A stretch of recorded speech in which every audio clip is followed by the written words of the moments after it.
Spoiler alert!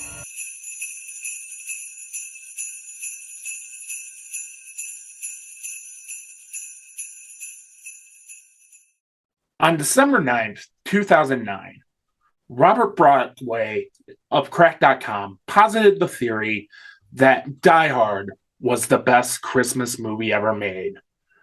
This little article became viral, and to this day, there is still a debate about whether or not Die Hard is a Christmas movie.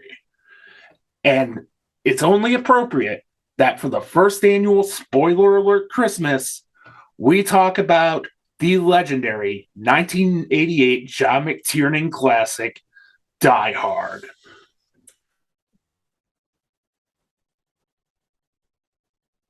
Are you there? I'm here. I think the pause for dramatic effect was even better. Yeah, no, what a fucking insanely great intro. It's amazing. And I love it. And I love Die Hard. And it's fucking Christmas time. Let's do this. Yeah.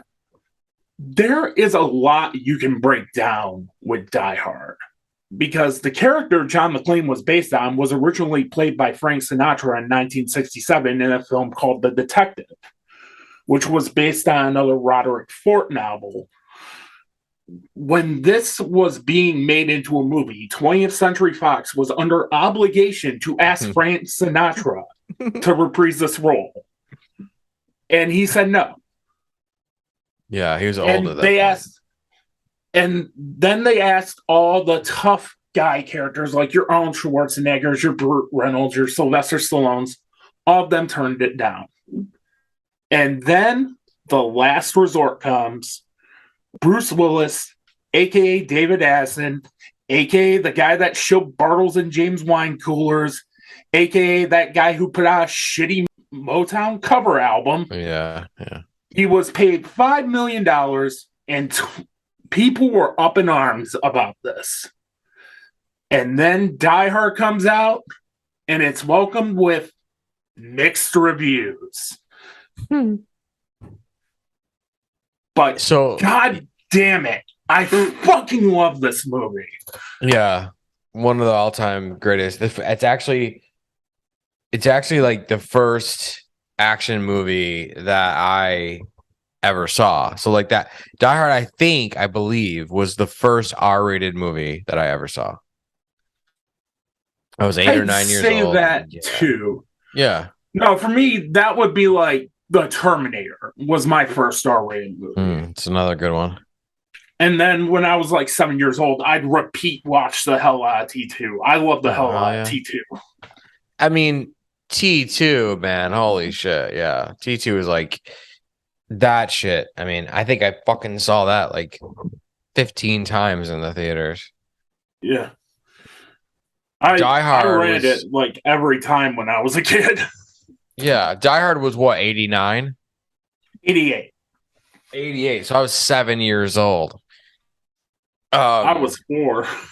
Well, and actually, I didn't see it till it came out on home video. And like my stepdad and my uncle, like my mom and like my aunt and the women went out to dinner and drinks or something. And like it was like boys' night in, and they were like kind of like watching me and shit. And they're like, tonight we're doing something special and whatever. Like, and we ordered pizza and like 2 liters of Pepsi, and like they're like, we're gonna introduce you to like, what men do, like that kind of shit. And we watched Die Hard together.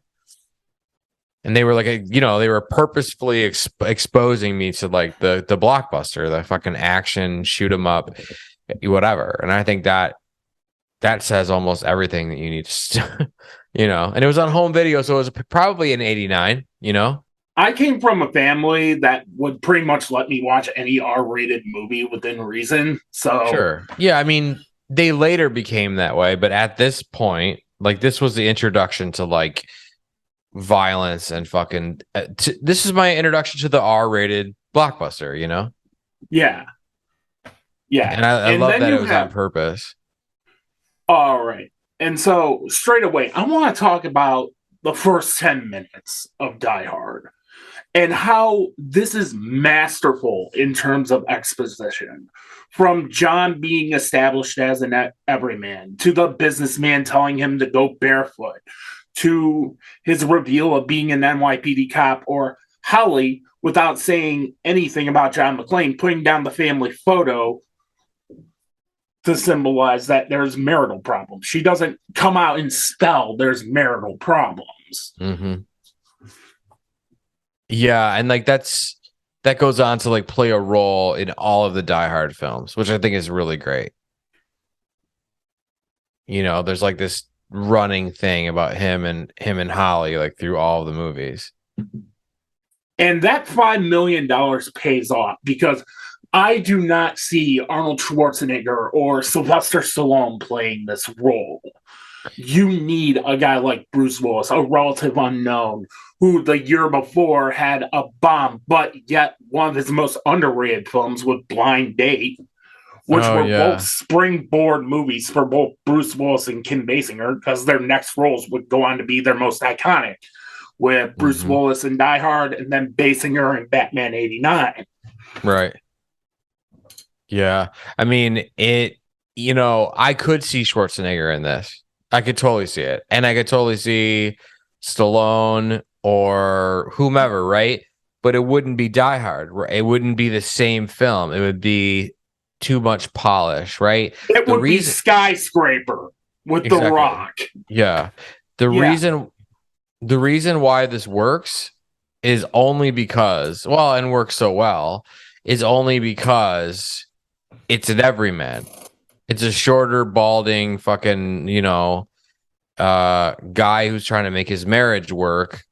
Who, what the shtick was, wrong place, wrong time, kind of thing. Yeah, that's why this works so well. Extremely flawed character too. Right. He's always doubting himself. He's implied to be an absentee father.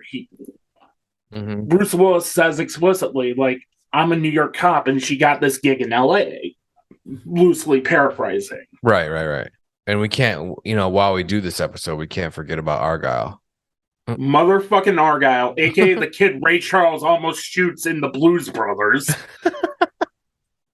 Is it really? Yeah. The little kid Ray Charles almost kills in the Blues Brothers is Argyle. That's amazing. That's really amazing. Yeah. And I just love his intro when he comes in. Like, this is his first big boy job, so to speak. He was a cab driver, but he got promoted up to limo driver, so to speak. And it's like his first day on the job. And when you hear that iconic needle drop of Christmas in Hollis by Run DMC, you get a sense of who John McClane is as a character. Very old-fashioned guy, just wants to see his family. He's no nonsense, whereas Argyle's laid back, chilling out, listening to Skeletons by Stevie Wonder, just having a good old time in the limo. Right. Totally.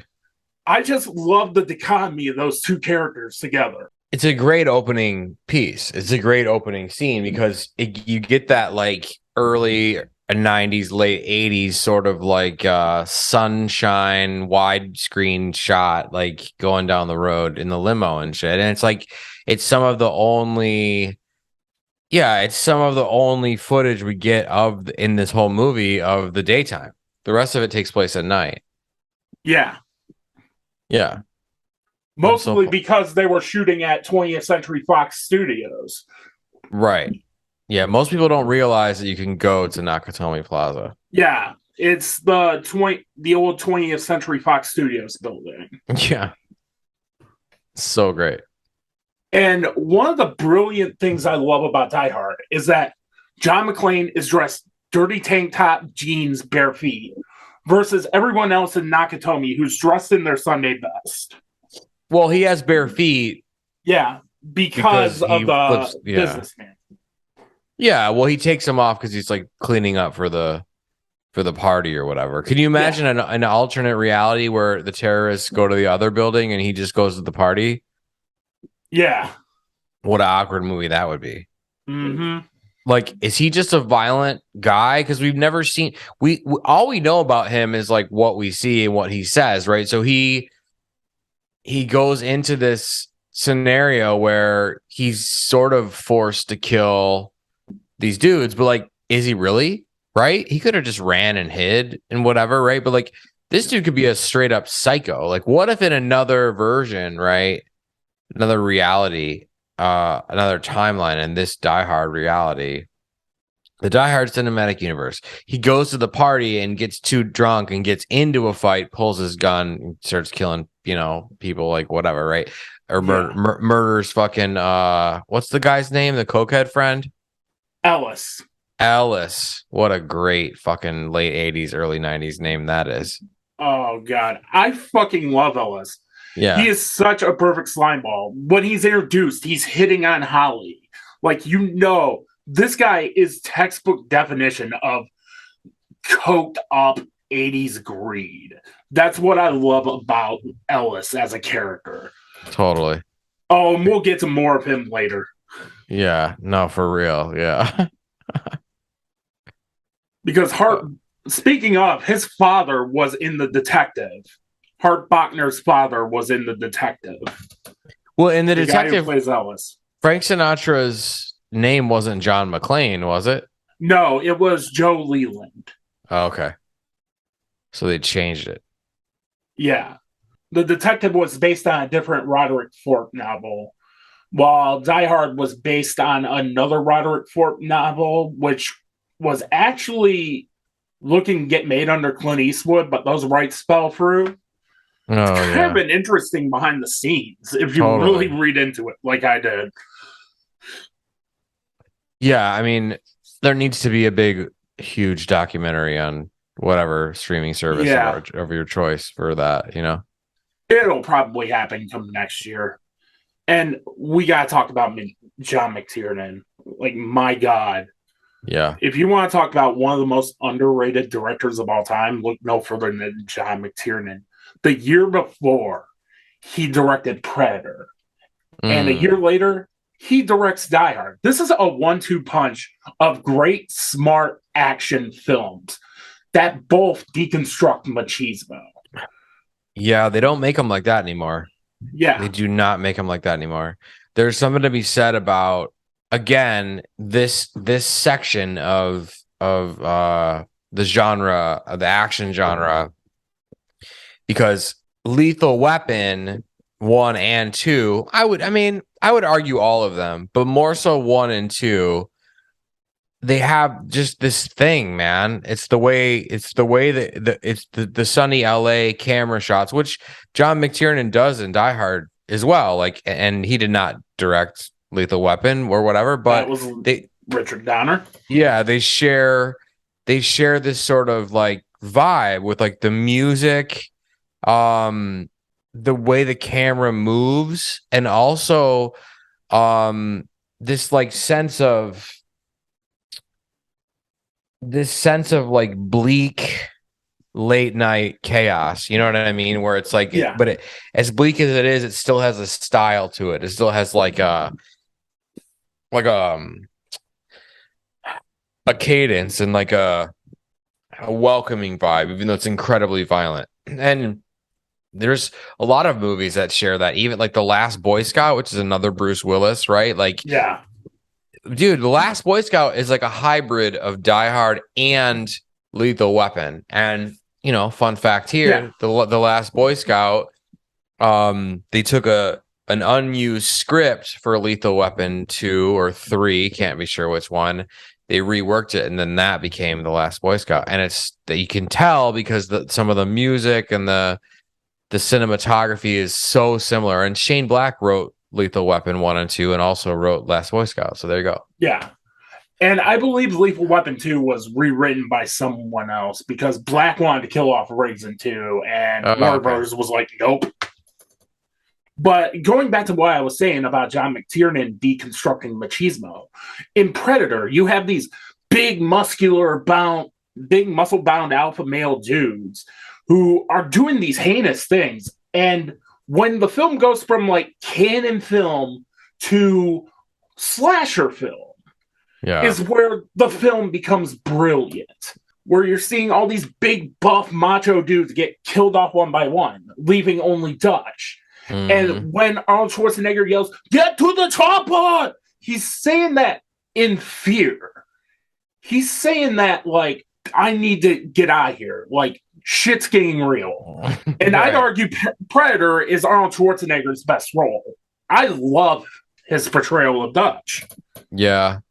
Yeah. It's a shame they haven't found a way to bring him back in some way. Is it, even if it's like a small cameo? It almost happened in The Predator, but Arnold Schwarzenegger said no. Mm-hmm. I would believe that. Yeah. You know what? Let's get right to the terrorists themselves. Sure. Yeah. Alan Rickman.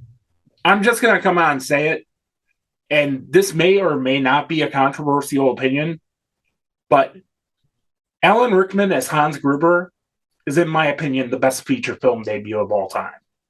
Wow. By anyone? Yeah, Wow. That is a big statement. It's a very yeah, big statement. because the moment he enters into this movie, he's compelling from the first frame. When he comes in, it's almost as if he's the main character of his own movie. He feels he's the good guy, not Right. John McClane or Right. Nakatomi. He's doing this because in his mind, Nakatomi is greedy, they're evil, blah, blah, blah. That's what you think, yeah. You know? Yeah. That's what you think's going on. Obviously, Mm-hmm. things fucking change a little bit, but yeah, I agree. I think Alan Rickman, I mean, again, the movie doesn't work without him, you know? Yeah. And Like at all. because if you don't have someone with gravitas like Alan Rickman playing Hans Gruber, this could just be another run of the mill like C tier action film of the 80s, and not in Totally. like the fun way. No. I mean, the thing is that, and I'm just gonna get this out of the way now, like in action films, there is before Die Hard and after Die Hard. Yeah, It's just that it was such a game changer because of the everyman thing. It spawned so many copycats, which we can talk about later, you know, all that. and Alan Rickman keeps getting great line after great line after great line. One of my favorite lines of his is when the head guy is like, "You're just going to have to kill me," and then Alan Rickman's like, "Okay, pow." That Yeah, is it's so savage funny. as fuck, as the kids would say. As the kids would say, yeah. That's hilarious. Yeah, And I mean, he's a badass, but the thing is he's like this. He has this a British accent, right? Or is it more German? A German accent, German, sorry, German accent. He's well dressed. He's like a Bond villain, he's like a Bond villain in the wrong movie. Um, he went to the wrong studio lot or something. That's how I feel. yeah, But he's also like almost more suave than a Bond villain, you know? yeah. Like, Where especially are given my when, detonators? especially when he does that scene where he has the American accent and he fools John McClane Right. to a fault. Yeah. That's a great scene That is because aggressive. he has to switch into British suave guy to scared as shit American, Right. which goes to my next point. This is why I love Die Hard. John McClane is scared shitless throughout this entire film. Mhm. This is why A Good Day to Die Hard fucking sucks. Because in A Good Day to Die Hard, John McClane is practically Superman in that movie. Which one is that? The last one that came Five. out 10 years ago. Yeah. Yeah. Right. Man. I mean, I could have watched a couple more Die Hards. I'm sorry. I mean, I know I get it. The first three are like a thing. The fourth one's not bad. It's definitely like, I actually really like the fourth one. yeah, it's different. They definitely shouldn't have been PG-13. That was stupid. But like, I think the villain is really good, really, really thought out and shit. And Timothy like, Oliphant fucking kills it in that Yeah, movie. for sure. You know, um, I think the first three diehards are just kind of like their own thing. You know, sort of like Yeah. the Gruber trilogy almost. And then you have little moments where he will blame himself for not taking the terrorist out when he could have. Or he's like talking negatively to himself throughout this entire movie when he screws up. Yeah, for sure. I like that we get him as a flawed character. Or when he's trying to call for help and nobody believes him. And he's like, no shit, lady, do you think I'm ordering a fucking pizza here? Oh yeah. And Like, that's the thing is like he's chaotic, right? Because that's how he's equipped, right? He's like he can pull it off, but like he doesn't. No one's helping. Like they're like, yeah, right, dude. You know, like he's chaotic, and I think that's part of the charm of the movie. You know, is he's just like a fucking nut job, kind of. I just feel Die Hard is an absolute masterclass in tension and release. You build up all this tension, like specifically with the iconic "Now I have a machine gun, ho ho ho" scene, where Great. he takes out the terrorist, and then he tries on his shoes, and then he finds out that his feet were too small. Yeah. That's a prime example of great tension and release in Die Hard. And then he drops down the terrorist wearing the shirt that says, "Now I have a machine gun, ho, ho, ho." And you wonder why that shirt costs $60 at 80stees.com. So funny. They even have like a version of that you can purchase on Grand Theft Auto. Yeah, it's awesome. It's fucking rad. And then there will be little moments where John McClane is getting shot at and he's under a table. And you have the terrorist shooting the table. It's like, don't take your shot, loosely paraphrasing. Right. And then John McClane goes, "Thanks for the advice," and then unloads a whole clip on the terrorist. Yeah, into his fucking genitals, I think. Yeah. Oh, maybe it's the chest or something. I don't know. And then you have Powell, Reginald Val Johnson, pre-Family Matters. Yeah, so who great. is just this beast. Yeah, he is fantastic. He's the other levity of this film, where he's just a regular desk jockey who'd rather eat some Twinkies, do like little patrols, and he's thrust firsthand into this when he's trying to get cops' attention, and he throws a dead body on his car and goes, "Welcome to the party, pal." Yeah, I love that line so much that I, in fact, named the first episode of my podcast "Welcome to the Party, Pal." Had to do That's it. what I figured.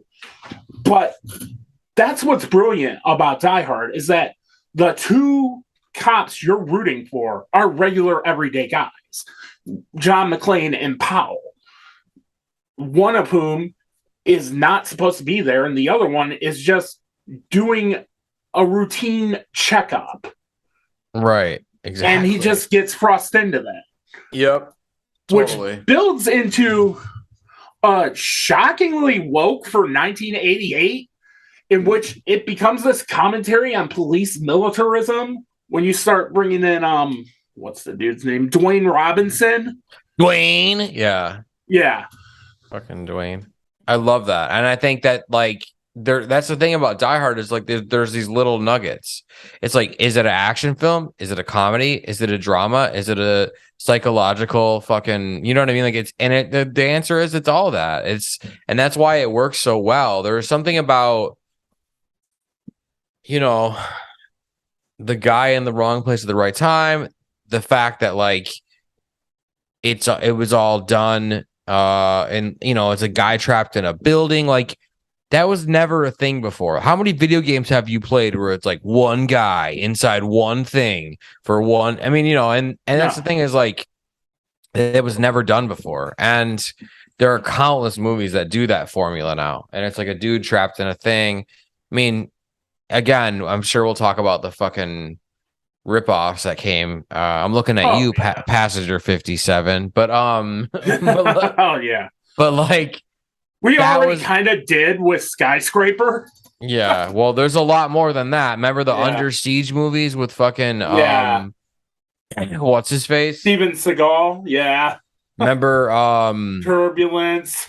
I mean, there's Passenger 57. There's so many movies where terrorists take over a blank, right? And I Yeah. remember like when I was a kid, we had Die Hard, we had Die Hard 2, and then everyone was like, "Oh my God." And I remember they thought they would there was a rumor that the scouting department and the writers had like done like a wintertime trip to Cedar Point, the amusement park, right? And they were talking about writing a Die Hard 3 where terrorists for some odd reason take over an amusement park. So like that was like always like an urban legend in my circle of friends. Like, oh, they're gonna That's shoot. Beverly Hills Cop 3, and that movie fucking sucked. Well, they probably recycled the script over to those guys, you know? Yeah, that's probably what happened. Why would they? Okay, I don't remember. Why did they take over an amusement park? I honestly don't remember Beverly Hills Cop 3 Oh, I have to at know. all. So I have to Google it because I have to know this shit. Like going back to what I was saying about how John McTiernan's deconstructing militarism in police. Like you have the FBI agents both named Johnson, which is this brilliant little clever commentary where you have a white Johnson and a black Johnson. Oh my God, Dwayne. Yeah. So fucking funny. And that dude, even that dude's annoying, but he plays, he plays his own fucking a good version of that character, you know? It's pretty wild. I don't know. I mean, Paul Gleason is fantastic in it. He's kind of like the secondary villain because he does not want to look stupid.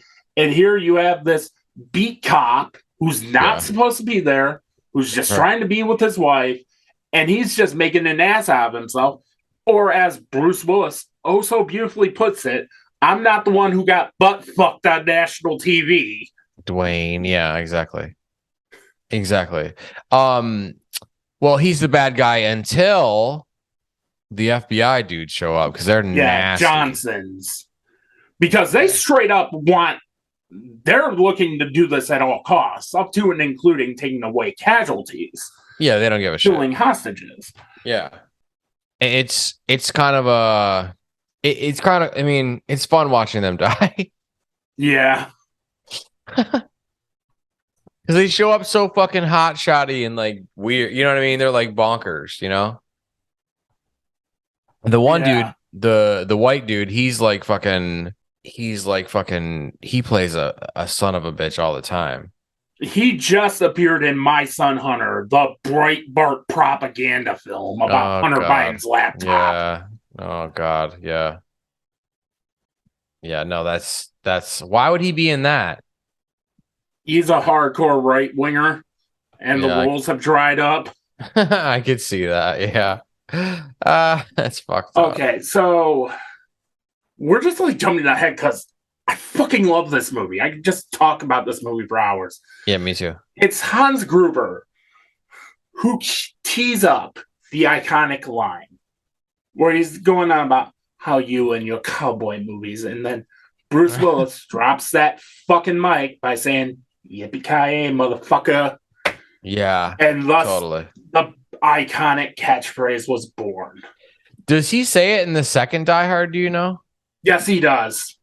Wow. But the more popular iteration of that floats around is the TV center version where John McClane goes, "Yippee-ki-yay, Mr. Falcon." No, he does not, dude. Dead fucking serious. No fucking way. Yippee-ki-yay, Mr. Falcon? Yeah. And there's like an upward inflection in the voice. What? Yippee-ki-yay, Mr. Falcon. No way. Yeah. That's incredible, actually. And there is not a character named Mr. Falcon at all in Die Hard 2. I've never seen that. That's really awesome, actually. Yeah. Yippee-ki-yay, Mr. Falcon. The characters who I feel don't get enough love are the terrorists themselves. In October this year, Clarence Gilliard Jr. passed away. I think Theo is the most underrated character in the film. The tech dude. Yeah, oh yeah. Yeah, Like, he is underrated, but he's such a badass yeah. in his And own right. he's the only terrorist who has an actual personality in the film. Where he's a goofball. He's having the time of his life just being evil as shit. And this guy would also appear in Matlock and Walker Texas Ranger. And the year before, he was in Top Gun. And here he is as this belovedly dorky guy just having a blast. Yeah, I mean he definitely I mean he played the shit out of that role, you know, and like that was what's crazy about the terrorists is like they were fucking they were enjoying them. They were scary, dude, you know? Yeah. That's what made them terrifying. They were practically getting off on the violence. Oh hell yeah. Hell yeah, they were, for sure. For $640 million in bearer bonds, I probably would too. Yeah, you can afford therapy afterwards. Mm-hmm. You know? I mean, that's cool. But you're right, he is the only one that has like him and Hans are obviously the best. They also who is the fucking Huey Lewis looking motherfucker that played the security guard, the fake security guard? He was good. I do not know. He was good too. For years, I always thought that was Huey Lewis himself. Maybe it is. I did too. Probably his non-union equivalent, That's Louis so Lewis. God damn it, Louis Lewis. I gotta pull this up because I gotta figure this out for myself. Yeah, for sure. We have to know. His name is Andreas Wisniewski. Oh wow. Not even close. Yeah. But yeah, he does look like Huey Lewis a lot. Like, come on. But yeah. Buddy. Yeah. It's fucking wild. And Super then crazy. there's Thornburg, who I'm going forward for the rest of this review, going to call him Dickless. Wait, who's Thornburg? Oh, the fucking oh yeah. Yes. Yeah. The fucking two are starting to click. Yep. Reporter, yeah. Dickless wants to cover the Nakatomi attack by any means, and when he does, he's doing some shady shit, like threatening to deport John and Holly's maid if he doesn't get the interview with the kids. Yeah. And it's because of Dickless's actions that he puts Holly in danger.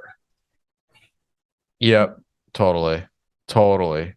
And yeah, man, he's in the second one too. Yeah. He's on the plane. Yeah. He sure is. That's so funny. Yeah. They gotta find a way to get him in there.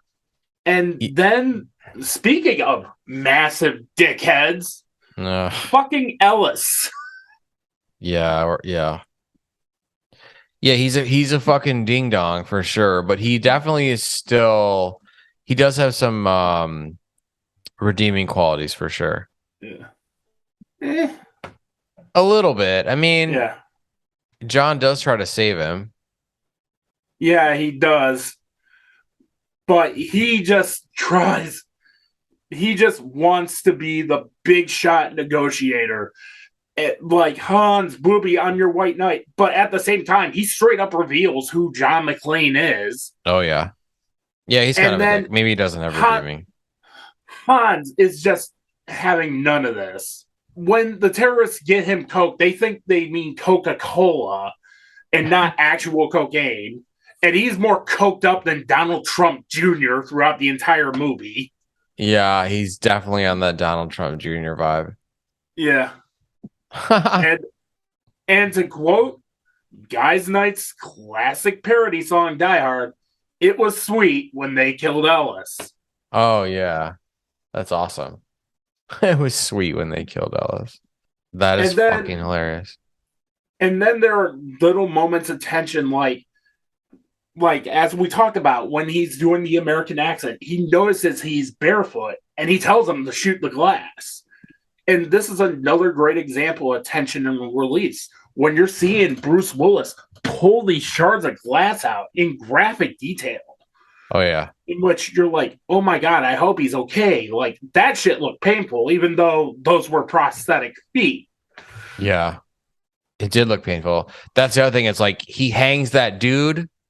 He hangs the fucking guy by it's like a winch or some crazy shit. He hangs that motherfucker, and then what? There's another brutal ass kill. The fucking table thing where he shoots the guy in the fucking crotch and in the fucking chest or whatever. He breaks that fucking dude's neck. The first guy, the ho ho ho. I mean, these are brutal kills. And like, if you watch Predator, I mean, correct me where I'm wrong. Predator had kills, but they weren't like that. No, Predator was fucking brutal. Like limbs were flying and shit. He was filleting motherfuckers. This was more hand to hand. This violence felt more real. Yeah. Because it was two dudes, I think. Maybe it wasn't because there wasn't an alien. I don't know. Either way, You also have little details like how you hear Ode to Joy when the terrorists are on screen and when they do break the locks and they're able to get the bearer bonds. Yeah. These are the reasons why this fucking thing is a Christmas movie. Yes. Because then it like a lot of movies, they play the Christmas thing up and then they abandon it. And Die Hard never does. Yeah, and I just saw a trailer, not to interrupt you. I just saw a trailer of Bruce Willis doing one of his recent movies where it is, in fact, a Christmas movie. And you could tell he was forced to do this. Ugh. Yeah. Because his managers pimped him the fuck out while he was having a stroke. Do we know that's what really happened? Yeah, that's what really happened. So wait, he had a stroke? I thought he had I thought he had like a permanent condition though. Yeah, it's aphasia, therefore meaning a stroke. Oh, okay. Yeah. That's he ended up retiring in March. I planned on doing a top 10 favorite Bruce Willis performance video, but I had something in my personal life come up in that time frame, so I had to scrap that. Right, of course. Is Die Hard your favorite Bruce Willis film?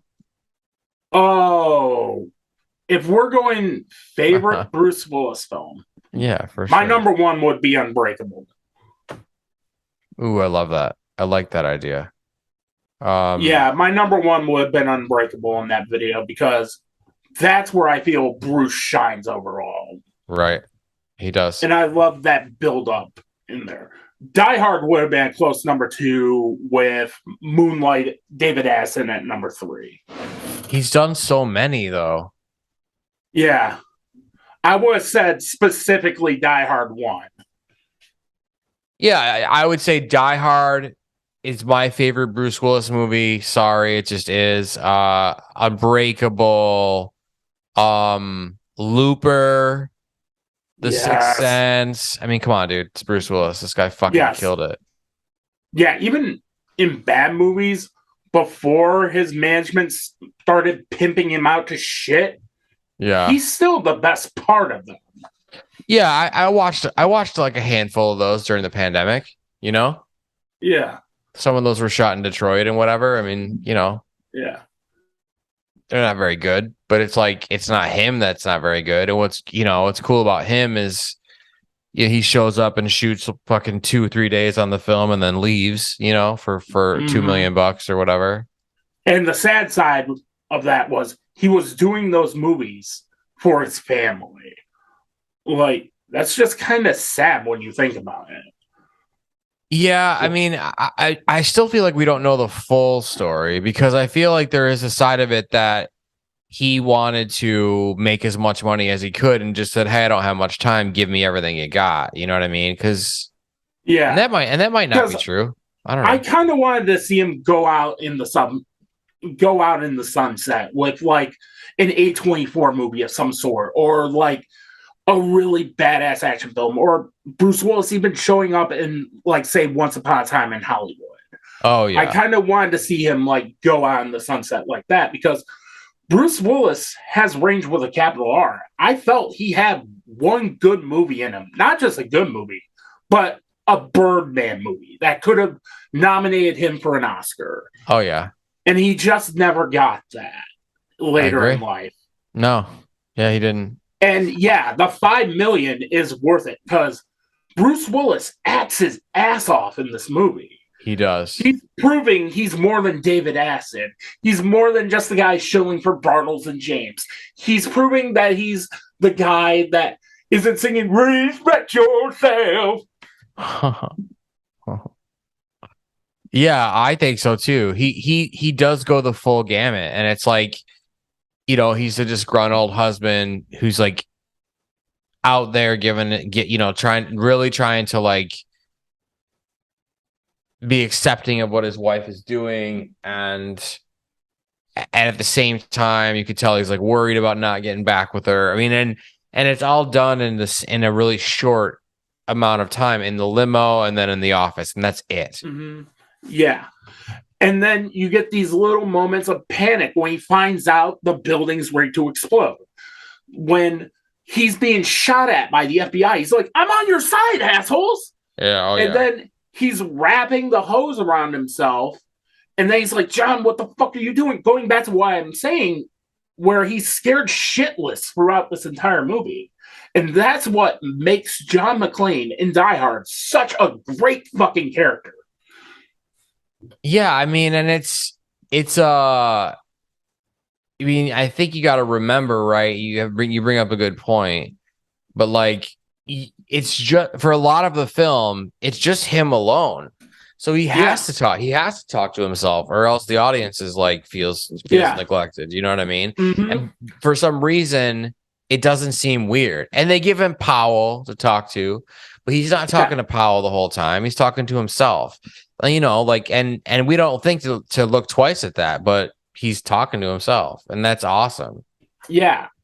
The fact And that we that don't goes. question it is a testament to how good the movie is. Mm-hmm. And then that goes into Paul himself when he reveals to him he shot a kid. And there's a great line that comes from Paul where he says they can teach you everything about being a cop, but not how to live with a mistake. Right. No, that's amazing. Unlike, say, in 2022, where cops are now going to CPAC because they shot a kid.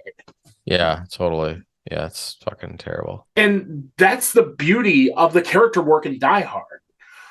With everyone involved, there isn't a singularly bad performed character or poorly written character in this. No. Everyone plays their part, even like minor characters who are just there to be killed. Yeah. How many people die in Die Hard? Okay. I am actually going to look this up. Yeah, we have to know. Oh, I mean, we have All right. There are 10 kills in Die Hard. And see, by today's standard, that might be kind of light, Yeah. The one with the most kills is Die Hard 2. How many kills? 24. Holy fuck. So they more than doubled the body count. Exactly. And then Die Hard with a Vengeance, Live Free or Die Hard, and A Good Day to Die Hard all have 13 kills each. That's weird. And then you get to the iconic jump, which is another prime example of tension and release, where he is talking to himself, and then he's scared shitless in doing this, and he just jumps. Yeah, I mean, that's the thing, man, is like the thing where he jumps and then he goes with the hose, right? And he goes underneath and shoots the window or whatever and fucking he goes in there, right? He swings in there. And like when he lands, there's a look, the camera focuses in on Bruce Willis, and he's like, he has this utter fucking like look of like disbelief that he's still alive. Yeah. And then all of a sudden the thing starts dragging him out the window. And that look of disbelief is so real. That's what you would do in that situation. Yeah. Yeah. You know? Like, he's not a superhero in Die Hard. Like, right, he's exactly. trying to survive. He's Right. trying to save numerous people. He's trying to get with his wife. And then you have John, when they do meet face to face and Hans is holding Holly hostage, there's that perfect pained yell of Hans Oh yeah. with like a tired hi honey. Like, I've had Yeah. a long fucking day. Oh You yeah, won't it's believe. so great. Like, It's so great. it again, that goes to the testament of Bruce Willis in this movie when everybody was saying, why the fuck is he getting paid $5 million to do this? This is why he's getting paid $5 million to do this. Yeah. And I would love to see the screen test, man, because he must have fucking blown them away. Like, how could they have known that he would be that good? I mean, Jesus Christ, you know. And you mentioned earlier he was Last Resort, and like, man, that's a hell of a performance for Last Resort. And then you get like and then you have the Happy Trails Hans, which is his catchphrase for killing somebody that wasn't Yippee-ki-yay motherfucker, Right. where he ends up killing Hans, and Rickman wasn't ready. His reaction was real when he falls off Nakatomi Tower. That's so great. I love that. And you have that really poetic shot of LA raining bearer bonds. And then you have Powell and John McClane meeting face to face. And you can see the genuine respect the two have for each other. Yeah. In that moment. They didn't have to introduce themselves by name at that point. Yeah, they just knew. And the thing is like, what's crazy is that is such a wasted opportunity that they developed that that fucking relationship that's so like careful and like thoughtful and whatever throughout the first Die Hard. And then like Powell gets a small cameo in the first or the second one, in the sequel. But I don't think a lot of people realize this. In the second movie, right? I'm pretty sure that John McClane has moved to Los Angeles and is working in the same police department as Powell. I'm pretty sure. Because him and Holly are together. He's waiting for her flight to go to her mom's or whatever. And it takes place in Washington, D.C. He calls back to Powell in L.A. And as an audience member, if you're not paying attention, you think, oh, he's just calling his buddy or whatever, you know? That is not the case. Like, yeah, he's a lieutenant in the LAPD. Yeah. And that's what I mean. I think John, because he said they talk about, oh, I'm stuck in this. There's like not a lot of catch up, right? It's just like, I'm pretty sure that he's an LA detective at that point. He moved from New York to be with Holly because she didn't move back to New York. So, but it's Powell who sets the plot forward. Yeah, for Die Hard. Right. It's not a wasted cameo. He still sets the plot forward. Right, but I just mean, they dump him after that. He doesn't come back. He's not in the third one, fourth one. I mean, dude. The fourth, fifth, and sixth, there isn't a sixth, so I lied. But the fourth and fifth, they could have had a bunch of Powell in there. Yeah. I mean, what the hell, but in Die Hard 3, he's New York. In Die Hard 3 through 5, he's back in New York because he's separated with Holly. Exactly. Which is hilarious. And then you get that beautiful arc completion wherein Powell shoots Carl, fulfilling his character arc with coming to terms with his mistake. Yeah, he's able to save the day because he got he didn't realize he had it in him or not, I love that. Yeah. And that goes back to what I was saying with how this was commenting on militarism of police in 1988. The average Joes are the ones who are saving numerous lives. Totally. It's John McClane and Powell being on the front lines doing all this, while you have Dwayne Robinson just being the dick head of police, and the Johnsons just looking to fuck everything up. Right. Right. And it comes down to just two regular everyday Joes who are in the wrong place at the wrong time. Yeah, no, totally. Totally. And then Argyle, man. Yeah, he's the unsung hero of the whole Argyle's the one who stops Theo. Yep. Because if we're going by the commercial Bruce Willis did where he reprised John McClane for Die Hard Batteries, I saw that. Theo is the main villain of that. Is he really? Yeah, Theo is the main villain in that. I don't remember that part. I do remember. Yeah. I do remember him. I do remember Argyle being back. Yeah, Argyle shows up at the end, but Theo's the main villain in the Die Hard commercial, the full 2-minute length version, because John McClane recognizes him by name, like Theo, and Theo's just like maniacal madman and shit. Theo, aren't you dead? I know, right? Well, he didn't die. He just got knocked out. Yeah. If we're going by the canon of the Die Hard commercial. Well, no, I mean, he didn't die in the movie, though. Yeah, he didn't die in the movie. Yeah, fucking Argyle just fucking blasted him with the limo. Yeah, and he shows up and he's like, if this is what Christmas Eve is like, I can't wait for New Year's. Like, delivering that line. And then you have Holly punching Dickless in the face. Yeah, that was cool. As the iconic needle drop of Let It Snow plays out. Yeah, no, it's great. I love their use of music in this. Yes. It's so good. Everything counts. Like, there's like a dramatic orchestral arrangement of Let It Snow as the terrorists are gearing up. The aforementioned Christmas in Holland. In Hollis, I should say. Yeah. But let's just get to star ratings. This would have been a Criterion Collection entry if you didn't pitch this to me. So in other words, yeah, this is a 6 out of 5 for me. Yeah, I gotta agree. 6 out of 5. Yeah. It's a classic.